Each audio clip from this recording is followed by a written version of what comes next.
Alors, mets de la vitesse. À 3. Allez, Sam. 1, 2. Oh, lâche ça.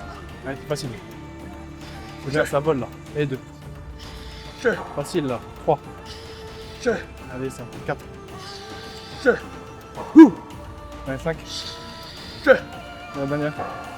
Donc là, la prise que Ehsan prend, on voit qu'il a décidé de prendre une prise un peu plus serrée. Donc la prise de la barre va dépendre en priorité de là où tu te sens le plus confortable possible, là où tu peux produire le plus de force. Mais d'un point de vue hypertrophie, ça va être différent. Parce que plus tu vas prendre une prise serrée, plus tu vas avoir une flexion de coude et plus tes triceps vont être engagés. Là, sur la prise d'Ehsan, il n'a pas une prise trop serrée non plus, mais pas une prise super large. S'il mettait ses mains où il y a ma souris, il aurait une flexion de coude un petit peu moins importante. Donc son avant-bras se rapprochera un petit peu moins de son biceps, ce qui veut dire que sur la phase concentrique, la phase de raccourcissement, l'extension de coude sera un petit peu plus importante et donc le recrutement des triceps aussi. Donc si tu veux faire en sorte de focaliser le travail sur tes pectoraux lors des mouvements de poussée, ou pareil, si tu veux faire en sorte de plus solliciter ton dos lors des mouvements de tirage, fais en sorte de rapprocher le moins possible ton avant-bras de ton biceps. Là, dans cet exemple-là, c'est très minime, voire même c'est inexistant. Et dans certains cas, je vois beaucoup de personnes vouloir trop les rapprocher. Pareil, sur un développé militaire, trop rapprocher votre avant-bras de votre biceps, ce qui veut dire que vos triceps seront forcément plus sollicités. Ce n'est pas une mauvaise chose dans certains cas, mais quand l'objectif est d'hypertrophier un muscle en question, qui est par exemple les pectoraux sur un développé couché, vous avez tout intérêt à garder un angle de 90 degrés au niveau de vos coudes. Récupère ton programme d'entraînement gratuit, lien dans la bio.